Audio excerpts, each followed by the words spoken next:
first thing you do is you're sitting on your perch and click, you fly away.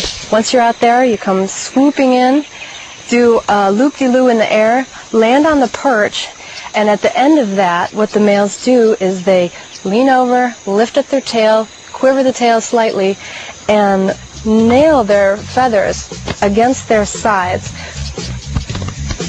And now you're going to do a moonwalk, and this is the only known case of birds moonwalking to my knowledge.